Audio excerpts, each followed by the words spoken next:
My name's not Carl, it's Kyle. There's nothing you can do with these people.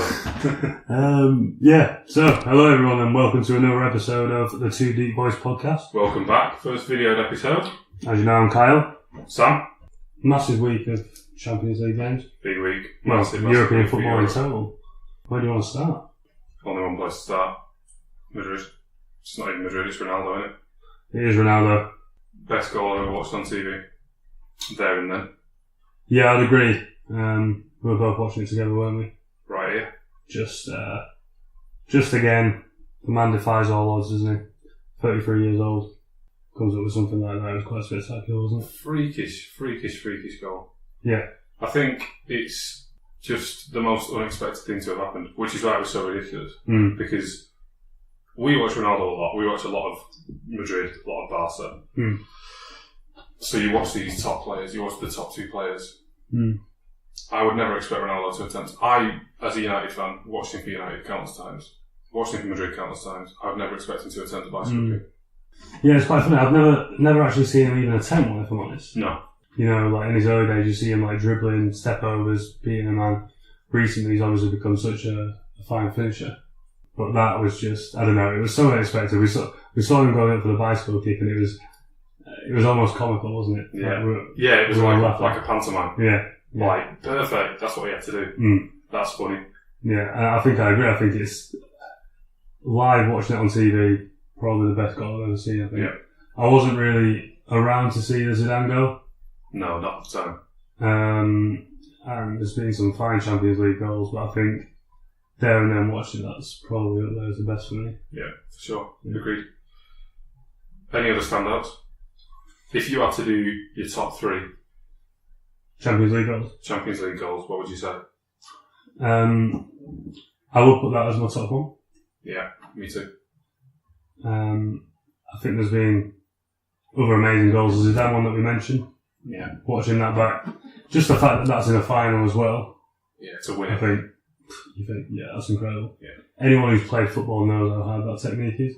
There's a ball coming down. Yeah. Yeah. When you're in the area too. And you know, without even looking around, you know that as the ball drops, because it's spent 3 seconds dropping, when you're in the opposition area, in a Champions League game as well, you know there is no chance that there's not going to be someone coming into the back of you on the side of you. Yeah. So to have the composure, to be comfortable, to swing your entire body back and just relax it into the top corner. Yeah. I would be tensed up because I'd be thinking someone's about to break my neck coming into the back of me because I'm in the opposition area and the ball's been in the air for 5 seconds. With your weaker foot as well. On my weaker foot. If you have a weaker foot. Yeah, exactly. Freakish. I'd say that's up there. I always think Messi against AC Milan is one of my favourites. The no-look top corner. Yeah, it's just absurd. 1-2 on the edge of the area. And I watch this on a regular basis, monthly basis, and he does not look up. He does not look where the top corner is because he knows exactly where the top corner is. He knows where the net is, so he knows the top corner because if he hits it at this angle. So he goes, one, edge of the area, one touch, crack. Yeah. Doesn't look up until he knows it's going in the top corner. That to me is definitely up there. I'd say Messi against Arsenal. The dink over Almunia, and then volley into the empty net. I've never seen anyone do that before or since. And I mean, these are top players, aren't they? Messi, Ronaldo, Zidane. Yeah. So. And I think the reason that you pick them for the best Champions League, or the reason I do, is because you know those games were massive games. They were all knockout games. Yeah. One in the final, one in the quarter-final, one in the round of 16. And in fact, no, I think the Messi one was in the quarter-final too. Both of them. Because these are massive players and they're massive ties, you know how much pressure's on these occasions. So when they score a goal of that quality, like being against Juve and the ball coming into the area, and you know you've got Giorgio Chiellini, you've got Andrea Barzagli, and you're between the two of them, and you hit a bicycle kick like that, it has to be high quality wherever it goes. Do you think these players rate the Champions League higher than the World Cup that's coming up this summer? I don't know if Ronaldo does. Because it could be one of two ways. It could either go, he knows he's won it so many times, so he has to value it higher. Yeah. Like like how in England we go, Premier League's a much better competition than any other one. But we have to because we pay to watch it and we're invested in it, so we can't say, yeah, La Liga's far better. This season, I think the Premier League has been better. Yeah. Or if Ronaldo goes, been there, I've won it multiple times. So I've completed the Champions League. And he's won the Euro. And he's won the Euros. I would say, I don't know. I feel like the Champions League, I feel like club means more to Ronaldo than country. Just because he's able, the platform's there for him at club. At club, you can go, I'm going to get that move to Man United, I'm going to grow hugely, and then I'm going to get the move to Madrid. And the platform, I can move platforms, but with country, there's nothing you can do. You can get Pep Guardiola managing Portugal, but you're still going to be playing, with all due respect, with players who are lesser, you know. And everyone's lesser than Ronaldo in the Madrid team. There's no one as good as him. But Toni Kroos is not Andre Gomez. No, yeah. Exactly. And Gareth Bale is not Nani. You know, they're the top tier. And domestic football's year in, year out, isn't it? Yeah. You've had all the best players play in Europe. You know, these top teams, the Madrids and Barcelona's are like an amalgamation of the best players that are around. Yeah. Particularly Real Madrid, I would say. Yeah. So yeah, I think a lot of players do value the Champions League more so than the international competition at least. Which is what just makes this part of the season so fascinating, I guess. You have fantastic games pretty much every other week. Yeah, till the end of the season. Yeah. And there was more than just Madrid playing, obviously, this week. Yeah, there definitely was. There definitely was. Why do you think Liverpool beat City 3-0? Aggression. Would you say it was Liverpool's ability or City made a mistake? No, I think Guardiola made a mistake. I think that first half of football, I'm not too sure what else Man City could have done, if I was honest. I think there's something about watching Liverpool at Anfield where they just seem like a completely different animal to like playing away from home or any other team playing at home. They're so aggressive in the way they hunt the football back. Manchester City honestly didn't have more than 3 seconds on this football. Couldn't do it against United though. No. Biased again. See who's on the mouse. Let them decide. What have you decided? 0-0. Stalemate. No, but Henderson and Milner were amazing. Like, I have to say, those two in the centre of the park they bullied De Bruyne and they bullied David Silva, and how many times can you say anyone's done that this season? 1. This week. And it told, like, it was 3-0, it was a completely fair result at full time. Do you think City will set up differently in the second leg? Do you think Sterling will start in the second leg, for example? Do you think Laporte will play left back in the second leg? I think he'll definitely start Sterling. I think he tried to be more cautious playing Gundogan to try and, I guess, just bolster that midfield and try and retain more ball than what they actually did. It obviously backfired, it didn't work. But I think the thing is, in the Champions League, particularly at this stage, you know, that the scenario is already set for you. You know you're 3 goals behind, you know what you have to go and do before the game starts. Yeah. So you can expect a remarkably attacking lineup from Manchester City, can't you? I think so, yeah. If you can ever not, then I think, tenfold in this game. What makes it interesting, I guess, is that, you know, Man City can't play in a defensive way, but nor can Liverpool, and they've shown that throughout the last few seasons. Really. Yeah. Signing Van Dijk's been a difference, though. Yeah, massively. I never like to have a go at footballers. I think it's ridiculous for me to say any footballer's not that good. But dropping Moreno has been a big thing as well. They were getting hammered for their defence. Moreno's disappeared through injury, hasn't come back. Robertson has got a lot of praise. I saw Robertson getting tipped the team of the season earlier on in the week, last week. Oh, really? Team of the season. Left back. They went, who's the best left back in the league? He goes, I want to say Danny Rose. Nope. No, definitely not. Not played enough. I'm wondering if it's, not Fabian Delph. Definitely not Fabian Delph. No, got dropped. Since January. Got dropped after the Wigan game. So I'm just trying to think of other ones. Could it be Alonso? Possibly. But Chelsea have fallen right off. Who's not fallen off? Who's in second place? Surely the second best left back in the league. No, he's not the second best left back in the league. I knew he was going to bring him He's up. the best left back in the league, Ashley Young for sure. No, I definitely agree with you. No, they said Ryan Bertrand. I went, Ryan Bertrand? Where is Southampton in the league? Soon to be Championship player Ryan Bertrand. Thanks, Ryan Bertrand, yeah, stick him in for England. I'm not going to go at these players, they're good players. But they're not as good as Ashley Young. No. That's it.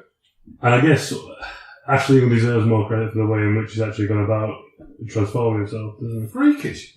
Freakish. Left winger. Attacking player. Whip it onto your right foot, crack it into the box. Yeah. But also be an incredible defender. And that, to me, one of the things that most impresses me reading about, it's always Spanish players. Azpilicueta is a good example. People, even Iniesta, like Sergio Busquets. When you read about them at youth level, they played every position. Yeah. Azpilicueta played up front at youth level. He was a brilliant striker. And it's because he understands football. He doesn't just understand his position. And that's what it's what sets Spanish players apart from anyone else to me, is that they're so tactically aware, they're completely versatile. And this is your job in that part of the pitch. Yeah, but you know that if I put you on that part of the pitch, there's a different job, and you understand how the relationship between your position and your opponent's position and your teammates' positions and the ball in and out of possession works. And Ashley Young to me is a great example of that as an English player. I can't think of many other English players who've been as versatile. I wouldn't say Welbeck's as versatile as Ashley Young. Because Welbeck hasn't thrived in any of the positions he's been put in. He was a centre forward. He was a middling centre forward. He was then a left winger, and he's a middling left winger, and now at Arsenal. And I don't like to see it, but he's not really got a position. Whereas Ashley Young has two positions. Yeah. You can play the guy right back if you have to. But Antonio Valencia is the second best right back in the league. Yeah. Another ridiculous player. I don't know. I guess you've got Rooney, who maybe dropped into midfield a bit more, but... Yeah, I suppose, yeah. I don't know. Yeah, I do get your point. With Ashley Young, I guess you can think of 2 or 3 different positions that he can play. Yeah, competently. Yeah. But yeah, going back to the Man City-Liverpool game, how do you see it going in the second leg? Honestly, I have no idea. I can guess, but after the prediction I had on Wednesday, and the way it went, I would go, if I'm getting pinned to a prediction now, which I am, on camera, I would go 1-1. Yeah. I think Liverpool do the exact same thing. City do what Liverpool did on Tuesday. Or City do, let's say it differently. City do what City always do. And I think they'll play better than Liverpool. But I don't think I can ever say Liverpool wouldn't score. Yeah. Despite, if you isolate this game and go, oh, City lost 3-0, so they need to win 4-0, then it's easy to get carried away and go, oh, how many will City score? But then forget about all of that and remember what season we're in and go, do you think Liverpool Football Club will fail to score against another team? Absolutely not. Liverpool might even score first. I think Liverpool might even score first and City come back at them. But who beats Liverpool 3-0 apart from Man City? Who beat them 5-0? I guess you would have said that about Man City going to Anfield last week, though, wouldn't you? I would. I wouldn't have said that City wouldn't have scored, Definitely makes for an interesting second leg, definitely. Yeah. And it's just lightning striking twice, isn't it? Yeah. If Liverpool don't score at the Etihad, I'll retire from this podcast. Oh, yeah. So it'll be the One Deep Boys podcast. And that can be captured on both cameras. Yeah, that's me. Yeah, that's how I see it going. That's it. Yeah. That's it. But how do you think Madrid-Juve goes? And actually, who was your standout player from the Madrid-Juve tie? Because I've got a couple. From the Madrid-Juve game? Yeah. I think obviously Ronaldo. Yeah, just for the influence. I think Varane had a really impressive game. Yeah, he was colossal. Madrid often get ridiculed for defensive performances, don't they? But I thought him and Ramos really put in a really, really solid defensive display. Higuain had no joy really. Neither of them, Dybala and Higuain, didn't touch the ball. Had a chance in the first half from a set piece that he probably should have scored. Yeah, side foot. But other than that, Quadrado got in at the very end of the last kick of the game, but I can't really remember Juve having any clear-cut chances. No, and they didn't have a lot of the ball around the area either. No. Against Spurs, they looked when they came forward. Douglas Costa especially, whenever they came forward, you thought, Juve have been here, and they know what to do, and they're probably going to have a decent chance. They did have a decent chance after chance. Yeah. Against Madrid, it didn't seem as cutting or as threatening. So it was just, Juve have got the ball, but probably not for that long. And that's at home in the Champions League. This is Juventus. This is not, Lazio or Fiorentina. It's the biggest team in Italy. It's champions. I don't know, as soon as Juve were pressing the ball, particularly in the first half, the crowd were getting excited and, they were getting right in Madrid's faces, but Madrid were retaining the ball so well. Like, they were being put under a lot of pressure, but they were keeping the ball for 2-3 minutes at a time, which is phenomenal, really. I mean, when you've got players like Toni Kroos and Luka Modric in the midfield, I guess that's something you've actually got in your arsenal, isn't it? Yeah. You've got everything. Top midfielders. And Isco as well. Isco was, I think Isco was my man of the match. Really? So Ronaldo's influence on the match was probably bigger as far as the result goes. But for the actual match itself, for the way that it was played, Isco didn't misplace a pass. No. 100% of the game. He was bizarre. From the first 5 minutes, when he was doing what you see Modric do for full games, but they both did it at the same time. But I feel like Isco just looks much more comfortable going for it. Well, he set up Ronaldo. Yeah. He will pick the ball up anywhere from just behind the centre circle to either corner flag. It's the whole area. Whereas Modric, probably by virtue of the fact that he's older now. Yeah. For Spurs, he was a different player. He was for Spurs, he was like David Silva, really, in that he was a playmaker, but he was a really advanced playmaker. Whereas now, it's probably because he's older. And he's not maybe bursting around anymore. But Isco seems to do that now. Isco will take on a player as well, won't he? Well, he'll take on a few players. Yeah, his dribbling ability stands out massively. And it's probably quite terrifying for Gareth Bale, really. I think how he gets into that squad. It's a shame, isn't it? He's the one left footer. He's the only attacking left footed player they've got. Full stop. No one else. Ronaldo, Benzema, Vasquez, Isco, Asensio. That's the other one. But he's dropped off even more. He's disappeared. So I'm sure Bale now, rightly or wrongly, will not think Asensio is my direct competitor. But I don't know, it's sad to see. Yeah, when Zidane's rotating in the midweek games with the league games, he does seem to be bringing Bale in. But it does seem as though he's being used as a second string player now. Yeah, it's the same way that he'll bring Vasquez in. Yeah. Well, Vasquez came on against Juve. Yeah, he did. It'll be interesting to see who actually picks against Atletico Madrid. I bet he doesn't pick Bale. I bet he plays Vasquez. He seems to have a lot of trust this season. Vasquez. This is his. It's not his coming out season because he's been around. But I think this is to him perhaps what last season was to Asensio. In that he'll finish the season double figures, goals and assists, and go, nailed that. Yeah, absolutely. Well, you always say he's like the Pedro of Madrid. Yeah, he is. And I think he is, in every sense, in his stature, his position, his playing style, his contribution, goals and assists, are on quite an even level. Just neat and tidy and average across all boards, really. Yeah. Can finish on both feet, not powerful, not incredibly technical, but just a useful attacker. Yeah. The type of player so Pedro went to Chelsea, and it was a good signing. If Pedro leaves tomorrow, it's a good signing. He's the type of player who, if Arsenal signed Lucas Vasquez, you'd go, good signing. Yeah, absolutely. If United signed Lucas Vasquez, I'd go, pretty good.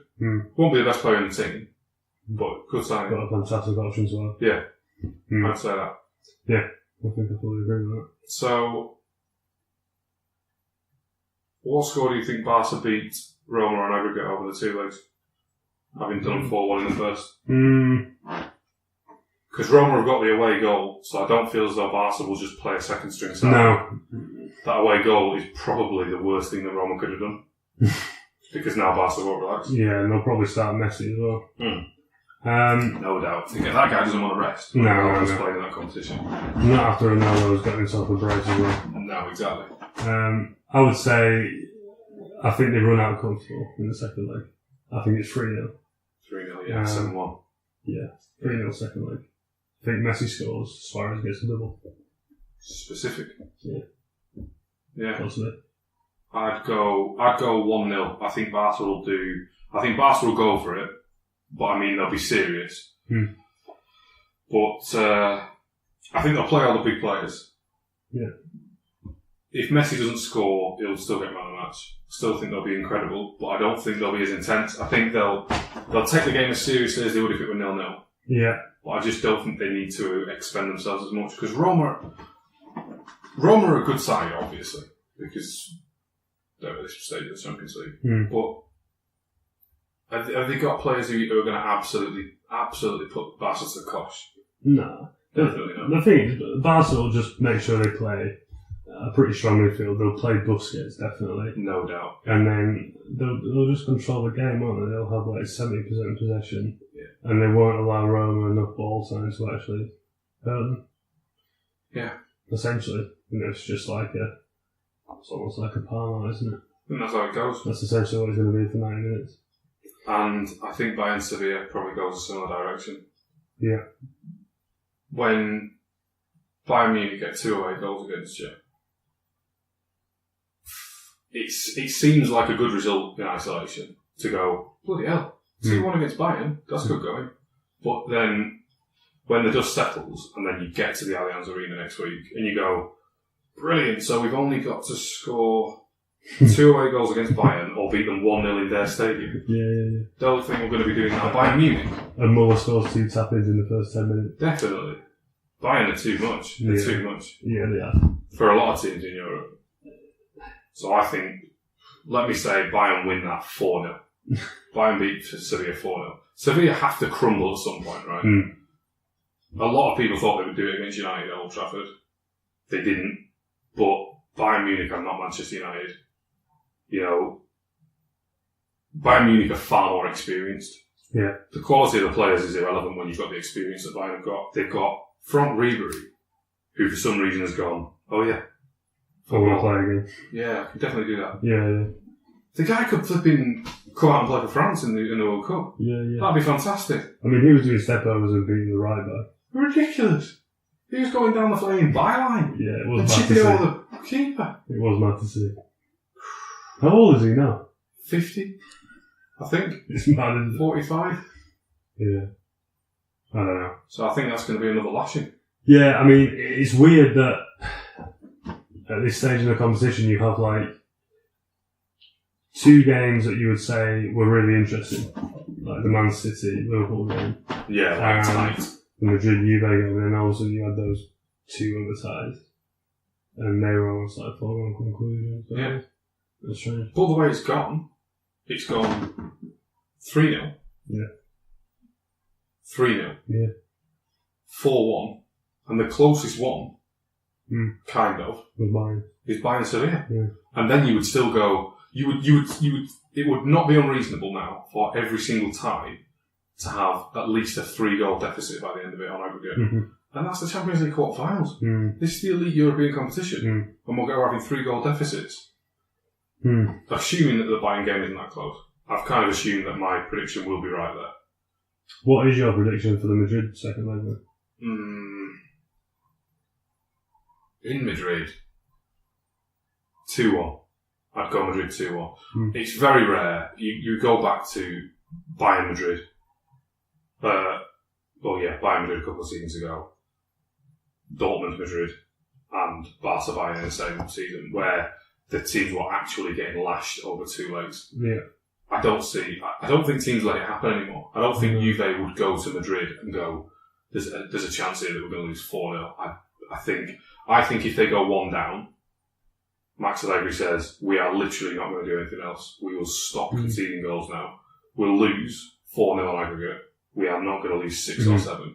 Because I think above all, you're probably not going to lose your job if you go off 4-0 to Madrid. Starts to look embarrassing. Yeah, and you still win the Scudetto, but if you lose 9-0 on aggregate to Madrid, then the Italian press go, Max Allegri lost 9-0 to Madrid. And it's the same for every manager now. I think it'll be the same for Roma. I think if Roma go out and lose by number 4, 3 or 4, It's just too much pressure. Yeah. It's too much pressure on a manager. Okay. So, I think they'll probably. I think Roma will get drilled, but I don't think Juventus will get drilled. I don't think Allegri's naive enough to go. Yeah, go out, guys, go and play. He'll probably say he'll have a plan for sure. Yeah. He won't plan to go out, but I think if they concede early on, he'll go. Fair dues. We're not going to get knocked out. Let's just jab for the rest of the fight, right? But do not get knocked out. Keep at your distance. Because I'll get sacked. The one thing I will say though about Madrid is I think they'll still prioritise the second leg more so than the actual Madrid derby. Yeah. That's what's so weird about the whole way that Madrid is just ran. Madrid are keeping the Champions League alive. Yeah. Madrid are keeping it alive, man. League football doesn't matter as long as Madrid keeps smashing the Champions League. They've convinced us all that the Champions League is more important than the World Cup. Because I'm loving the Champions League. Yeah. I would rather win the Champions League if I played professionally than win the World Cup. Or win the league. Definitely win the league. Yeah, the league's nothing. Yeah. Someone wins the league every season. But it's weird because Barcelona puts such an emphasis and onus on actually winning the Liga, don't they?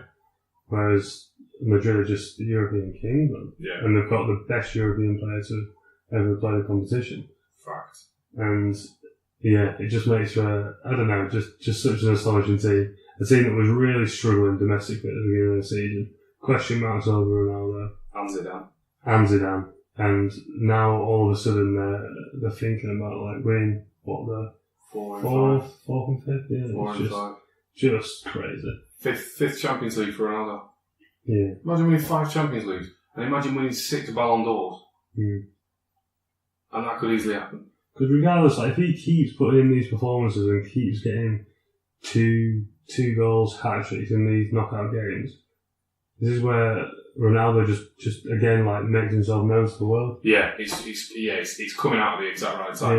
Yeah. And do you know what? Even it's sometimes you would see. So there was a season where Suarez outscored Ronaldo, and Ronaldo still won the Ballon d'Or. But Ronaldo is there at the right time. Yeah. So last season is a great example. It's not just about the massive goals that he scores. It's about popping up, bang. Remember the Champions League semi-final and the semi-final last second leg and the final. And then whatever international tournament that means. But Ronaldo this season has done that, where he's visible at the right times, but also he's done the massive raw goals tally, where he's outscored Messi too. Yeah. So, as majestic as Lionel Messi is, you can't really make a case for him this season. It's got to be Ronaldo. You struggle to argue. And the guy scored a bicycle kick in the Champions League. That's the thing. I mean, we were watching the time, we were saying, in these big Champions League games, you find out a lot about players. Douglas Costa went super, super quiet. Disappeared. And as exciting a player as what he is, he didn't do anything on the biggest stage. Paulo Dybala and Meltdown. Meltdown. It's like what Verratti did. Yeah. Against Madrid. Yeah. Get me out of here. Carbon copy. I can't do it. Whereas Ronaldo goes, I can deal with it. I actually thrive on it when I score a bicycle kick. This is for me. We're all here for me. Yeah. So I better give you what you want. Have that one. Applauded. Man. Yeah.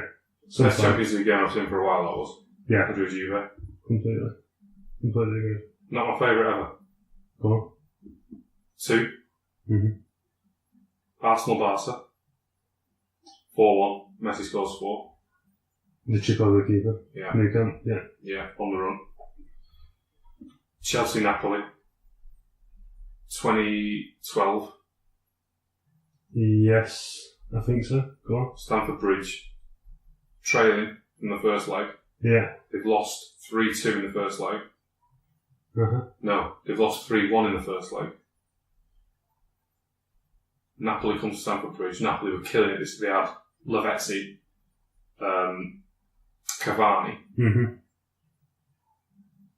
Gökhan Inler, who ended up going to Leicester. Remember that this morning. And Hamsik. They were killing it this season, crushing it. Swaggered into. I mean, they've just done Chelsea 3-1 in the first leg, right? Swaggered into Stamford Bridge. Inler scores, and everyone's going Chelsea are out. 4-1 Chelsea beat them. Most pulsating Champions League game I've ever watched. Extra time, Ivanovic, crack, 4-1. Chelsea qualify. Yeah. Chelsea go on to win the Champions League. Frantic pace. Oh, frantic pace. Amazing. That's my favourite ever. Good choice. Mine, I'll go Inter Milan versus Arsenal, 2004. Unbeatable season. Van der Meijden. Mm. Yeah. Yeah, 5-1 at the San Siro. I think they were struggling in the Champions League, although they were unbeaten in the league. They'd lost against Inter Milan at Highbury in the reverse fixture. They lost against Dynamo Kiev. I think they only had 4 points from 4 games. So they went to the San Siro needing to win. And that's just the complete show-up performance. Like, you have to show up. You win 5-1 away from home.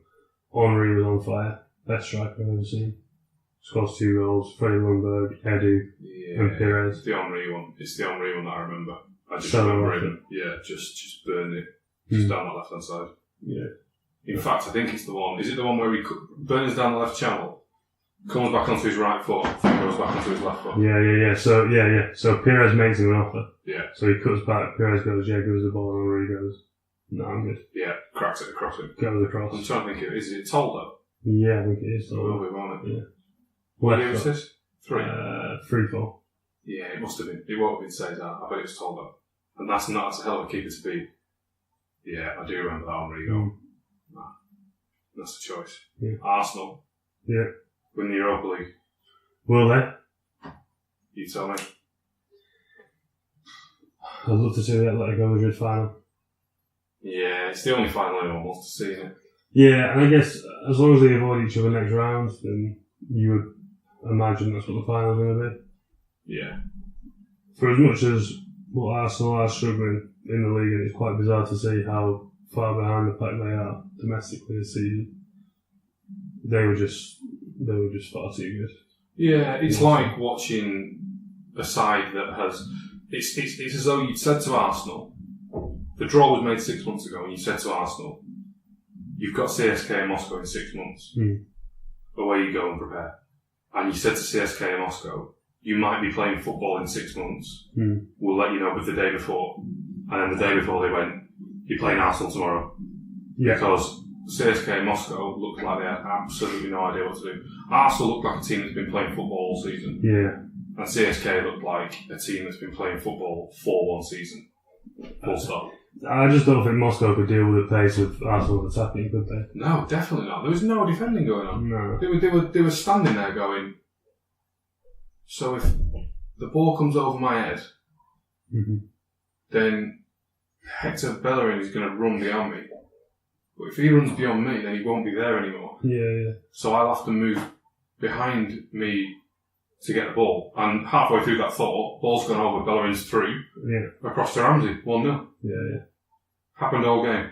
And it was just a forward running, wasn't it? Ozil and Ramsey were making so many midfield runs in behind the defence, and they just, like you say, they couldn't deal with it. Definitely not. It was vicious. Ozil had a fantastic game. Probably man of the match of the game. And when he is on point for Arsenal, they are a different team. Everyone else seems to raise the game. They're a good team. Yeah, they're a good team. Yeah, and it's... I don't know, we've seen a lot of games at the Emirates this season whereby like they've been really close in the big games and they've made it like really entertaining. But they leak too many chances. Even against Moscow, Monreal and Bellerin were getting beaten so many times defensively. They're really good from an attacking point of view, but defensively they're so woeful. Koscielny again was making too many mistakes. Yeah. And Mustafi, I don't really know what to make of this guy. No, neither do I. Mustafi's a strange player to watch. Sometimes he seems to put in some good performances. I think the problem is he's playing on a really weak defence. I don't think either wing back is strong enough. Koscielny seems as though he's a couple of years past it now, and his body's taking its toll on him. Yeah, it's a shame. I wonder if Arsenal fans thought that they could have a go at Van Dijk when he was available. I'm talking last summer, when Arsenal were... They still had Alexis Sanchez playing for them. Nobody thought Arsenal were going to collapse. They signed Lacazette. And everyone went, okay, yeah, Ozil, Lacazette, Sanchez. Ramsey comes back into it. Hector Bellerin's a good right back. And then Van Dijk stayed put, ultimately moving in January. If Arsenal had Van Dijk, we could be looking at a hell of an Arsenal side. Different story. Because Van Dijk really, if Van Dijk is as good as he was at his peak at Southampton, the guy's 2 centre-backs, isn't he? Yeah. He's an absolute mammoth. There's a reason that Liverpool paid a lot of money for him. Exactly. And they've been pretty solid since he signed. Yeah. And since they got Moreno. Yeah. Probably one of the signings of the season, to be honest. Yeah. If they finish third, in terms of effectiveness, then yeah, you can't say otherwise. And if they go through against City, I don't want to think what happens if they go through against City. Yeah. Well, Barcelona would stop them. Bayern would stop them. They'll get a powerhouse, won't they? Yeah, no escaping it then. Unless Roma and Sevilla sneak through. But yeah, I think Arsenal have got a lot to do still. Be good to see them in the Europa League final, but there's a way to go just yet. I think so, and if they do get that Atletico Madrid final, the one thing you can't do is concede as many chances as what they have been doing. No way, because you are not going to be getting that many chances. If Atletico Madrid don't want to give you any chances, you're just not going to get it. Their defensive record is an absolute joke. In La Liga, it's an absolute joke. Yeah, they seem to have reverted back to that classic Atletico mentality that has become kind of infamous with them over like the past 5-6 years. Yeah, all Simeone. Yeah, all Simeone. So miserly. He will not get a chance against us. Diego Costa has a fantastic record against Arsenal as well. Yes, he's like Drogba. Yeah, he is. He is a new Drogba. So yeah, I don't know. I think Arsenal would go into that game if it did happen as underdogs, and it would take a big performance from Arsenal's big players against more so Ozil and everyone else. Yeah. Arsenal are huge. Arsenal are underdogs full stop because Aubameyang can't play for them. Yeah. It ruins the spectacle to have a player who's a good striker. He's a good centre forward on the European level. And he's just not allowed to play for it. It's the rules, and Arsenal knew that when they signed him. But just from a neutral perspective, it's a shame. It's a bit of a ball ache, isn't it? Yeah, fully agree. But there you go. Yeah, it'd be good if Aubameyang snaps straight back into it next season. It'd be good if Lacazette does. Ozil, to me, Ozil hasn't really had a season off for a few seasons. Ozil was good last season. Yeah, he was. He was incredible the season before. And he's been pretty good this season. I see no reason that he won't be good again next season. If that happens, you'd imagine you can see Arsenal being in the top 4 next season. But I can see all of them being in the top 4. I can see Spurs being in the top 4. I can see Liverpool being in the top. I can't see Liverpool being out of the top 4. And I can see both Manchester clubs who are playing this weekend. Exactly, yeah. Well, now's probably a good time to move on to it. And that's a game. That is a game. So Man City on the back of a 3-0 drubbing. Is it a good sign for United to play them, or? Yeah, I think United will beat them. You do? I think United are going to really beat them as well. Do you reckon? I always think this, but I think United will really beat them. I think United will beat them 3-1. At the Etihad? Yeah. Yeah. I think it's going to be United's final. It's United's cup final. It's the FA Cup final could yet be United's cup final if they can get past Spurs. But this is Mourinho's cup final for sure. That guy's such an egotistical person. He's going to go, oh my god. If I comfortably beat Guardiola at home, even though they're in this little tumultuous limbo between Liverpool games, having just been drugged, if I can really beat him, well, everyone's going to remember that. And I can sit back on my laurels and we'll finish second. And I'll have done Guardiola at home. And I can just go, doesn't matter. And everyone will forget about the points gap. Because City have won the league now. Yeah. So the memory will be, oh yeah, City won the league. Brilliant, nice City. But towards the end of the season, Mourinho did do Guardiola. I think he will be rattling these players all week at training, right? City have got back from Anfield and gone, oh my god. They threw stuff at our bus. They 3-0'd us. We're knackered. Yeah. Aguero's injured. What the hell are we going to do next week? Yeah. Mourinho's had his boys in. Get to training. This is what we're going to do against City. You are going to get straight at them. Yeah. These guys are tired. They're fit, but they are knackered, right? Because they've all been playing all season. There's not a lot of rotation. No. Sané's had a break. Sterling's had a little break recently. Yeah. De Bruyne hasn't. De Bruyne must be getting tired now. Company hasn't played for a full season for a long time. No. Getting to those guys, I think United will beat them. And my heart says they'll beat them well. I would go 3-1. If I were a betting man, I'd put 3-1. Okay. I think the interesting thing is what side Guardiola actually picks.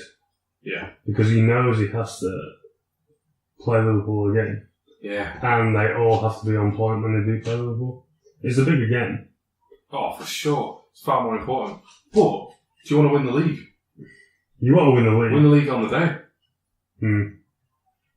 But do you play all your best players? I wouldn't. And then think, we've got to play. Is it Tuesday or Wednesday then? City Liverpool is on Tuesday. Tuesday, yeah. But the guy doesn't like Jose Mourinho. No. Because nobody likes Jose Mourinho. And he would hate that to happen. What I've just spoken about, he would hate that to happen. For him to... Because I know Mourinho comes across as the bigger ego and the sort of vain, media-obsessed personality. Yeah. But these are top coaches. Jurgen Klopp's the same. Guardiola's the same. Wenger is a bit of an anomaly.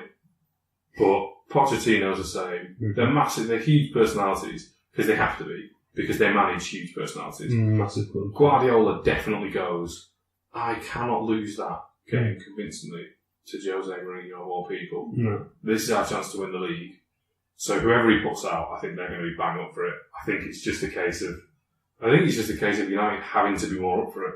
Because United have got players like Lingard and like Rashford who look and go, I cannot imagine. I've grown up supporting Man United. I cannot imagine giving City the title on the day in a game that we can control. I would say, I think Lingard will be exceptional, but I think United will win. Okay.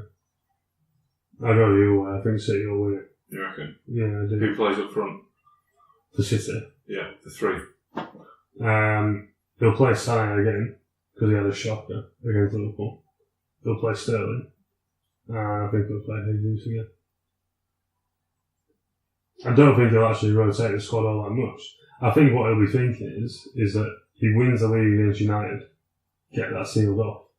And then get the players in a good mood. Massive boost. Goes to Liverpool. It would be a big boost, but can you imagine, even if they don't win, if they draw to United, they draw 0-0, Mourinho goes out like Scrooge. He goes, brilliant. Everyone come back here. 6 at the back, 0-0. And United pull off a 0-0. And everyone goes, brilliant result. So Mourinho, right? And Guardiola goes, yeah. And the City players go, we've still not won the league. And they're just a bit on edge.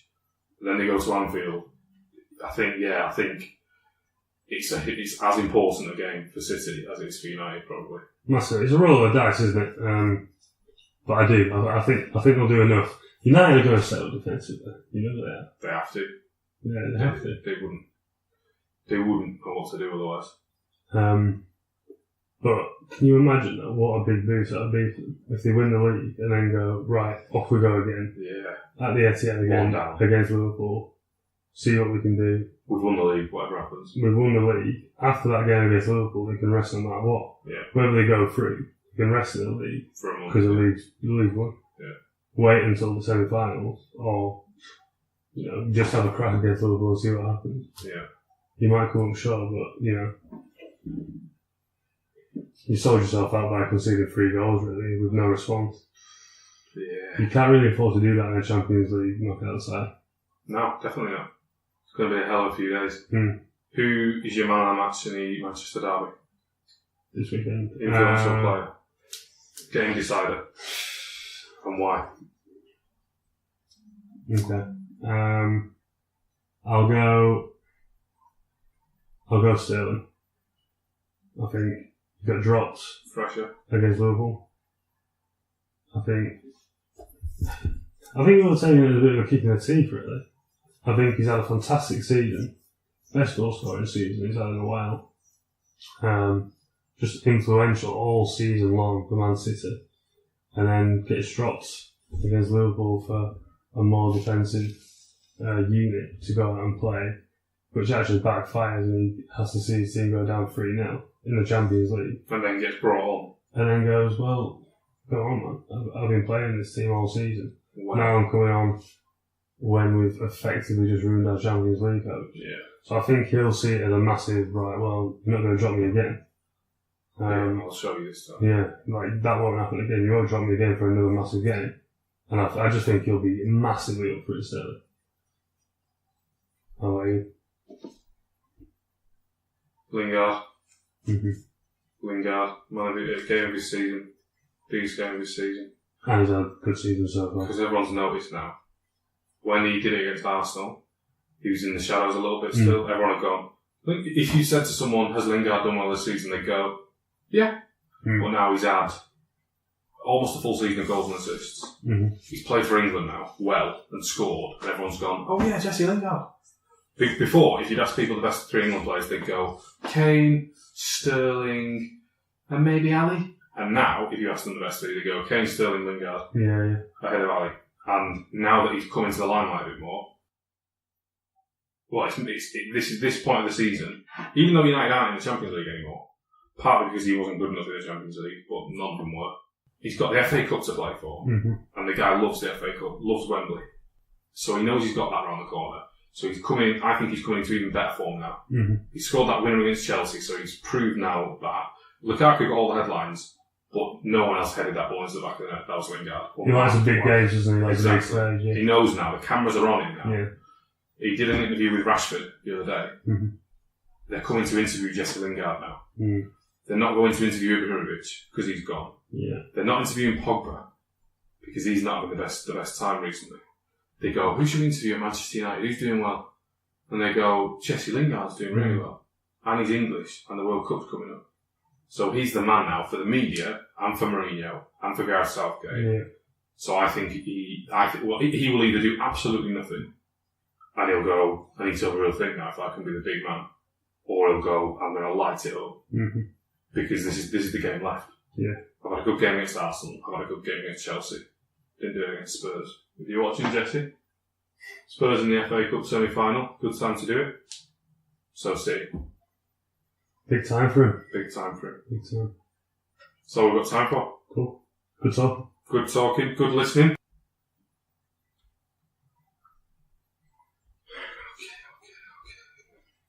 Oh shit, that is recording now.